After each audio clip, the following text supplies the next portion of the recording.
Hello friends, toppers থেকে তোমাদের আরও একবার স্বাগত জানাই। কিছুদিন আগে ডব্লিউবি সেটের একটা নতুন নোটিফিকেশান এসেছে, যেখানে দেখা যাচ্ছে যে ডিসেম্বরের 15 তারিখে কিন্তু তোমাদের যে সেট পরীক্ষা হওয়ার কথা ছিল সেটা কিন্তু হচ্ছে। আজকের ভিডিওটার বিষয় হচ্ছে যে আর তো বেশি দিন বাকি নেই, তো সামনে নেট পরীক্ষা, যে নেট পরীক্ষাটা ক্যান্সেল হয়েছিল সেটা আবার হবে।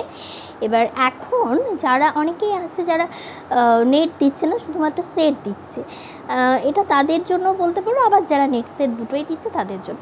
মূলত আজকে ভিডিওটা সেট পরীক্ষা নিয়ে। তো এই মুহূর্তে এই আজকে তোমাদের জুলাই মাসে প্রায় শেষের দিক বলতে গেলে, আগস্ট, সেপ্টেম্বর, অক্টোবর, নভেম্বর 4 মাস পুরোপুরি সময় আছে। এই 4 মাসে তোমরা কিভাবে নিজেকে তৈরি করবে, বা বলা যায় পরীক্ষার শেষ মুহূর্তে এসে কি কি প্রস্তুতি বা কি কি তোমরা করতে পারো। প্রথম যেটা করবে সেটা হচ্ছে যে এখনও 4 মাস অনেকটাই সময়। যে এরকম হয়ে থাকবে যাদের কোনো ইউনিটের বিভিন্ন জায়গা যদি বাকি থাকে, সেই বাকি থাকার জায়গাগুলো এখন অর্থাৎ এই মুহূর্তে সেইগুলোকে পড়ে ফেলো। অর্থাৎ কোনো কিছু বাকি রেখো না, চেষ্টা করো যে বাকি থাকা জায়গাগুলো পড়ে ফেলার। দ্বিতীয়ত যেটা করবে, যেটা পড়া হয়ে গেছে দুটো পেপারেরই, যে ইউনিটগুলো পড়া হয়ে গেছে বা যে টপিকগুলো পড়া হয়ে গেছে সেগুলো বর্তমানে রিভিশন দাও। আর পেপার 1-এর ক্ষেত্রে বলবো, প্রত্যেক দিন একটা করে পেপার কমপ্লিট করো।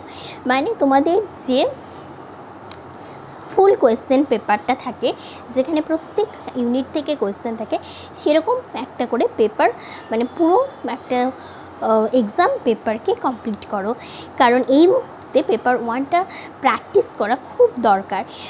পেপার 1টা শুধুমাত্র পড়লেই হয় না, আমি এর আগেও বারবার বলেছি যে প্র্যাকটিস করার একটা গুরুত্ব রয়েছে, তাই পেপার 1টাকে বারবার প্র্যাকটিস করো। পেপার 2-এর ক্ষেত্রে বলবো, ইউনিটগুলো যখন পড়বে প্রত্যেকটা ইউনিটের ওপরে আলাদা আলাদাভাবে মক টেস্ট দাও। কারণ এতে কি হবে, তুমি যখন একটা ইউনিট পড়ছো সেটার ওপরেই শুধুমাত্র মক টেস্ট দিচ্ছ, সেক্ষেত্রে সেই ইউনিটটা তোমার কিন্তু পুরোপুরি তৈরি হয়ে যাচ্ছে, কোনো রকম খামতি কিন্তু সেই ইউনিটের মধ্যে থাকছে না। এরপরে বলবো, যেটা করবে, এরকম হয় যে এতদিন যা পড়েছি সব ভুলে যাচ্ছি, এরকম একটা চিন্তাভাবনা কিন্তু বা টেনশান কিন্তু কাজ করে। এই সব ভাববে না, আর ভাববে যে তুমি তোমার বেস্টটা দিয়ে চেষ্টা করছো, অতএব পরীক্ষা তোমার ভালোই হবে। পরীক্ষার পাস করবো কি ফেল পাস করতে পারবো না, এই সমস্ত বিষয়গুলো একদম মাথায় আনবে না। তোমার কাজ হবে তুমি পুরোপুরিভাবে ইউনিটটা কমপ্লিট করবে এবং পরীক্ষাটা ভালোভাবে দেবে, এবং এটা করলে নিশ্চয়ই তুমি পাস করবে। এবার এর পরের যেটা বলবো, যে যেহেতু আর বেশি দিন সময় নেই, তাই অনেক সময় হয় কি বেশি অতিরিক্ত পড়া করে অসুস্থ হয়ে পড়ে অনেকে। তাই বলবো যে খুব বেশি কিছু করার চেষ্টা করবে না, ঘুমটা পরিমিত রাখবে, খাওয়া দাওয়া এগুলো ঠিকঠাকভাবে করবে। কারণ এগুলো যদি ঠিকঠাক না করো, তুমি যদি অসুস্থ হয়ে পড়ো, 1-2 দিন অসুস্থ হয়ে পড়লে তোমার পড়াটাই কিন্তু পিছিয়ে যাবে, তাতে কিন্তু তোমার ক্ষতি বই, ভালো কিছু হবে না।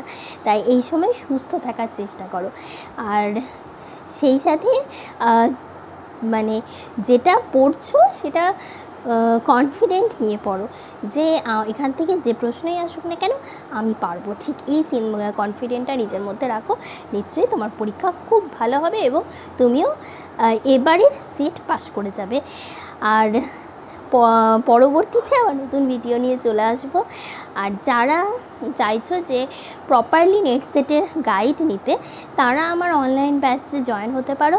ডেসক্রিপশন বক্সে আমার হোয়াটসঅ্যাপ নাম্বার দেওয়া আছে, ওখানে মেসেজ করবে, তোমাদেরকে কমপ্লিট প্রসিডিওরটা অ্যাডমিশনের আমি বলে দেবো। আর আমাদের চ্যানেল টপার্স থিং যদি তোমাদের ভালো লেগে থাকে, তাহলে তো জানোই কী করতে হবে তোমাদের। ধন্যবাদ।